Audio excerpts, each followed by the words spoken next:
sépulture depuis des milliers d'années pour les juifs, les chrétiens et les musulmans. La vallée de Josaphat, située entre la vieille ville de Jérusalem et le mont des Oliviers, est indiquée par les trois religions comme étant l'endroit où aura lieu le jugement dernier. La célébration pour la fête de Notre-Dame de Palestine au sanctuaire de Deir Arafat a rassemblé de nombreux chrétiens locaux, mais aussi différents groupes de pèlerins, enrichissant alors cette année l'annonce de la 24e journée mondiale des malades pour 2016 en Terre Sainte.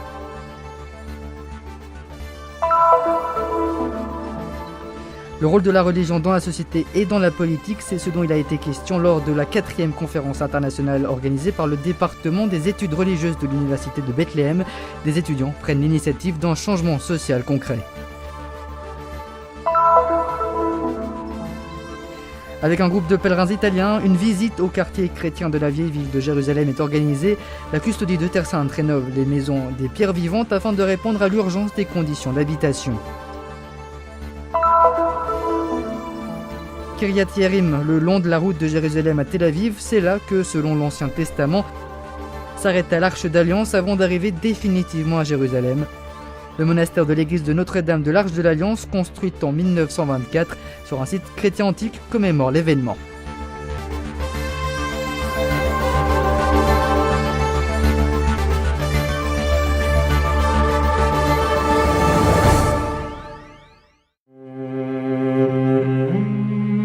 Car voici en ces jours, en ce temps-là, quand je ramènerai les captifs de Juda et de Jérusalem, je rassemblerai toutes les nations et je les ferai descendre dans la vallée de Josaphat. Là, j'entrerai en jugement avec elles. Entre la vieille ville de Jérusalem et le mont des Oliviers, la vallée de Cédron, qui porte le nom de la rivière dans laquelle elle est creusée, fut également appelée, au IVe siècle, la vallée de Josaphat.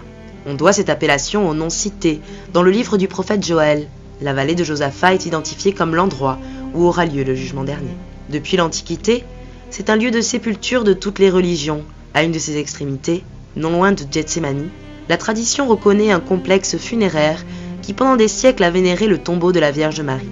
Les fouilles des franciscains dans le lieu où se trouve aujourd'hui le sanctuaire de Domus Flevit ont permis de découvrir, un peu plus haut, les restes de nécropoles romaines et byzantines, mais aussi des tombes bien plus anciennes, ce qui implique que l'endroit était déjà le cimetière au temps de la Jérusalem des Jébuséens.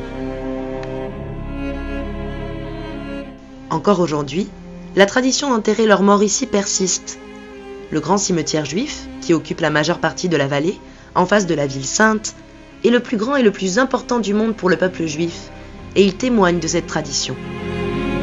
Le fond de la vallée abrite le cimetière chrétien, tandis que de l'autre côté, juste en dessous des murs de la ville, on trouve les tombes musulmanes, idéalement placées face à la Mecque et non loin de la porte d'or, la plus ancienne parmi les 8 portes actuelles dans les murs de la ville.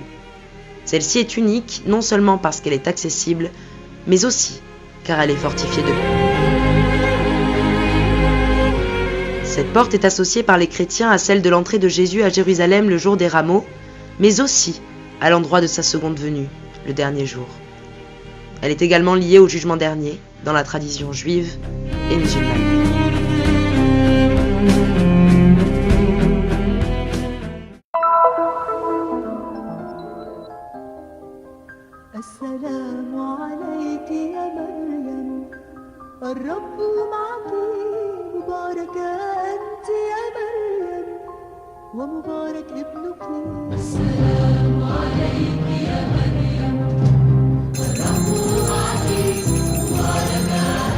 Cela fait 80 ans que la fête de Notre-Dame de Palestine a été approuvée.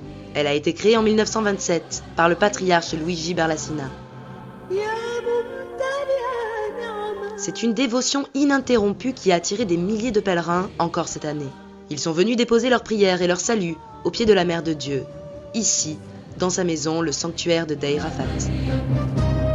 Ce sont des fidèles provenant de différentes villes qui ont assisté à la célébration présidée par le nonce et délégué apostolique, Monseigneur Giuseppe Lazzarotto. Au cours de l'homélie, il a exprimé à plusieurs reprises la nécessité d'un retour à la maison, accompagné par le regard maternel de la Mère de Dieu. Bellissimo momento di incontro C'est un magnifique moment de rencontre pour toute la communauté de Palestine, mais toujours avec ce regard qui va au-delà des limites géographiques. Il me semble que c'est fondamentalement la mission de la communauté chrétienne en Terre Sainte, garder vivant le message qui a été annoncé sur Terre pour la première fois. Nous laissons la tâche de l'annoncer à notre tour au-delà des frontières.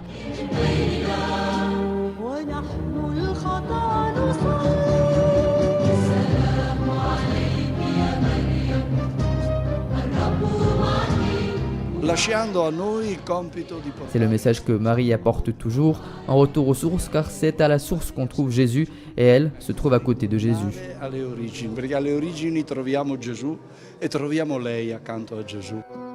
Il s'agit de fidèles de Nazareth, Bethléem, Naplouse, Ramleh et Zababde, mais aussi des pèlerins de Pologne et des Philippines, tous unis dans un cœur d'action de grâce à Notre-Dame. Il y eut aussi ce salvé à la reine, qui s'est élevé jusqu'au plus haut du sanctuaire, en plus de 280 langues différentes. Nous devons être des témoins de l'amour. Si nous perdons de vue le point central, ce message central, nous passons vraiment à côté de la mission qui nous a été confiée. Il est important que nous comprenions tout cela ensemble et que nous nous aidions les uns les autres.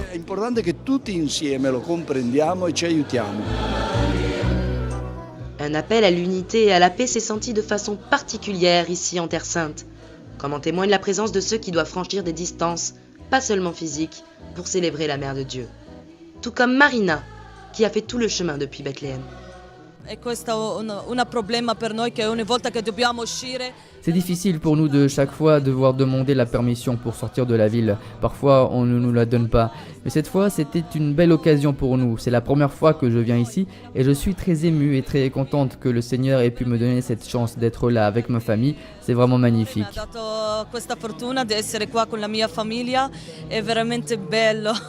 Et cette année, la célébration était encore d'un goût différent.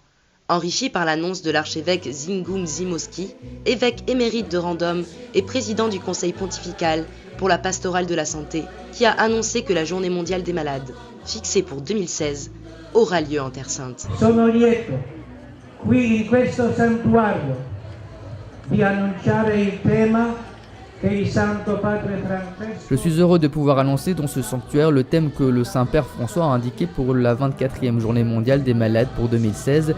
Appuyez-vous sur Jésus comme l'a fait Marie et faites ce qu'il vous dira. Affidarsi a Gesù come Maria, fate quello che vi dirà.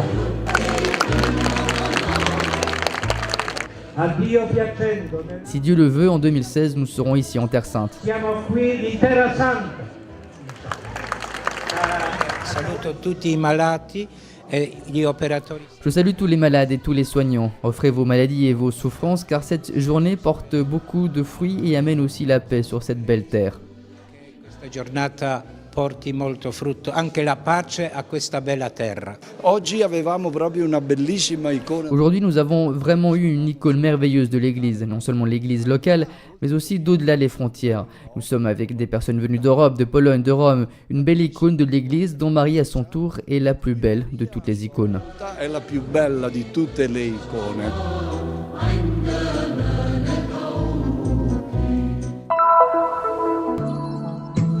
L'université de Bethléem est une fois de plus pionnière dans la promotion du dialogue et de la compréhension. Dans le cadre des 40 ans célébrés par l'Institut, le département d'études religieuses a tenu sa 4e conférence internationale afin de discuter du rôle de la religion dans la société et dans la politique. Au cours de la réunion qui s'est allée sur 2 jours, différents professeurs, locaux et étrangers, se sont succédés pour mettre en exergue les multiples facettes d'un sujet particulièrement d'actualité. La relation entre la religion et l'État est un argument de poids pour l'université, qui compte parmi ses objectifs la promotion des valeurs partagées et un engagement à servir le bien commun. وهذا الموضوع هو موضوع معاصر موضوع يناقش دائما وموضوع أساسي C'est un sujet d'actualité qui amène toujours à la discussion. Les étudiants de l'université de Bethléem contribuent activement au débat. Cette conférence est une opportunité pour discuter, interagir, apporter des idées pour construire de meilleures relations entre musulmans et chrétiens dans notre pays, mais aussi entre l'Est et l'Ouest. Ce qui se passe au Moyen-Orient a des répercussions sur nous tous. C'est pour cela qu'il est important de construire de bonnes relations et d'opérer en faveur du développement de la culture et de l'éducation à l'université. dans les écoles et même à tous les niveaux. Car si les relations sont bonnes maintenant, cela ne signifie pas qu'elles vont perdurer si nous ne continuons pas à travailler pour favoriser les rapports pacifiques entre les chrétiens et les musulmans. إذا لم نعمل على بناء حقيقي لعلاقات سليمة بين المسيحيين والمسلمين. Someone caught us in the kitchen with maps, a mountain range, a piggy bank. Au sein d'une époque qui a vécu d'énormes changements tant au Moyen-Orient qu'en Occident, la conférence représente la tentative de comprendre les nouveaux scénarios établis et leur impact sur les relations islamo-chrétiennes, en analysant la valeur ajoutée que peut représenter la religion pour la société et la politique. Nous avons besoin d'un État religieux et non d'un État privé de religion. En effet, il peut représenter les fondations, le support précieux pour la coexistence entre les chrétiens et les musulmans et la création de valeurs partagées auxquelles nous croyons, sans que la religion devienne la seule autorité dominante. L'université de Bethléem est un exemple concret de la coexistence pacifique entre différentes croyances, en accueillant près de 3000 étudiants, chrétiens et musulmans. Ce sont effectivement les étudiants, les réels protagonistes de cette conférence internationale. Ils sont à la source de l'initiative d'un changement social concret.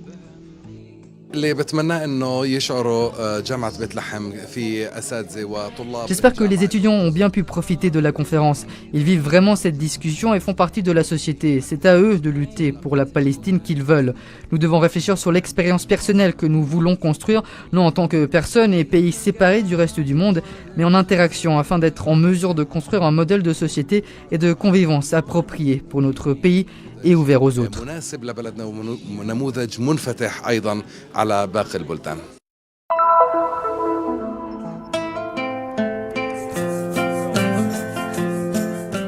La vieille ville de Jérusalem, entourée des murs datant du XVIe siècle au règne de Soliman le Magnifique, est divisée en 4 quartiers. Les quartiers musulmans, juifs, arméniens et chrétiens. Ce dernier a pour cœur la basilique du Saint-Sépulcre. Autour de l'église qui préserve la mémoire de la résurrection se développe tout un réseau de routes et de ruelles où vit une bonne partie de la petite communauté chrétienne de la ville sainte. Cette réalité, qui reste souvent inconnue de ceux qui viennent visiter ces lieux, a bien été expérimentée par ces pèlerins italiens.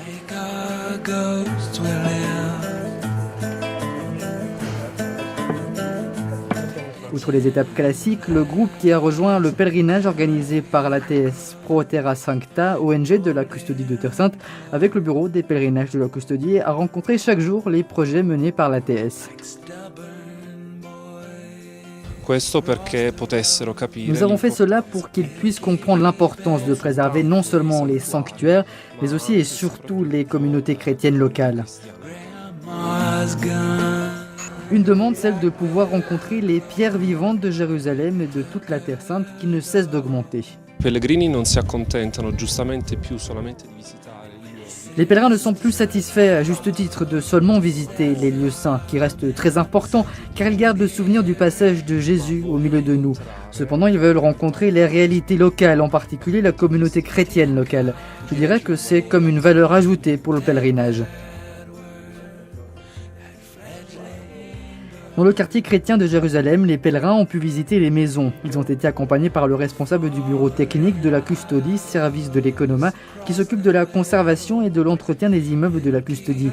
Il a mis en avant le projet des pierres de la mémoire qui appelle à la rénovation de leur maison. Ce projet se place au sein d'un programme plus large lancé par les franciscains pour soutenir les familles chrétiennes en difficulté.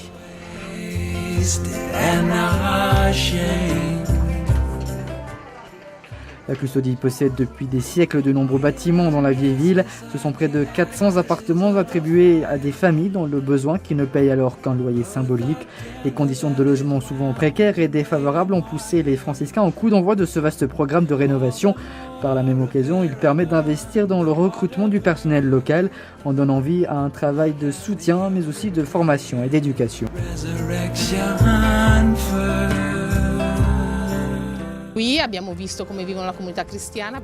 Ici, nous avons pu voir comment vivait la communauté chrétienne. Nous avons visité les maisons et nous pouvons voir comment les franciscains se soucient vraiment de leur peuple. C'est tout simplement une grâce.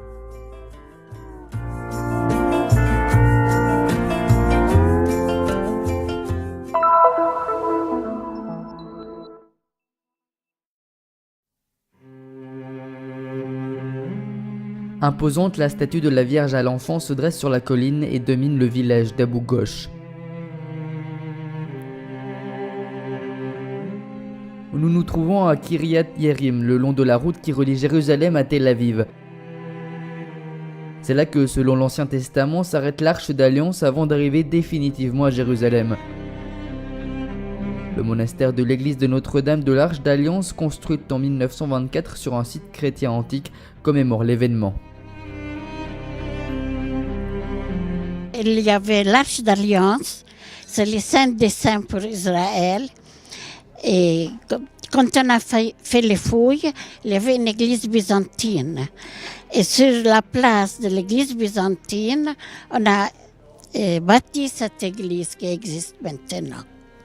En 1901, le père Lagrange a découvert, le père Lagrange, donc un archéologue de l'école biblique et archéologique de Jérusalem, a découvert ici des chapiteaux et des vestiges d'un... Il s'est dit c'est un lieu important. On savait, il y avait déjà une tradition qui disait que ce lieu était le lieu de l'Arche d'Alliance, puisqu'on trouve dans des guides de Terre Sainte de la fin du 19e siècle, on voit qu'est situé le séjour de l'Arche ici, ce lieu comme étant Kiryat Yerim. La française sœur Joséphine, à qui on attribue des guérisons et qui est restée conservée à l'intérieur du monastère, a été l'une des premières à reconnaître le caractère unique de Kiryat Yerim. Elle a fait partie au début du XXe siècle des fondateurs de ce monastère. Afin de poursuivre la tradition de sœur Joséphine, on y trouve encore 4 sœurs appartenant également à l'ordre de Saint-Joseph de l'Apparition. Les religieuses se consacrent à la prière et à la prise en charge de Kiryat Yerim en tant que lieu de retraite, une immersion dans la sérénité des fleurs, des palmiers et des pins. When at a moment we wanted to renew the house, we tried to find out what would be the best thing to do for this house, which is a Quand nous avons dû rénover le bâtiment, nous nous sommes demandé quelle était la meilleure chose à faire dans cette maison, qui est une maison de prière. Et donc nous avons décidé de la transformer en un lieu de retraite et un centre de prière. Les pèlerins adorent cet endroit. On their own, and that is where we started. And so the pilgrims, they love the place. Avec l'aide des jeunes Philippines, la structure pour les retraites spirituelles est située à côté du monastère et accueille tous ceux qui veulent prendre une pause pour la prière et la réflexion, la tranquillité et le silence dans l'un des endroits les plus extraordinaires mentionnés dans la Bible.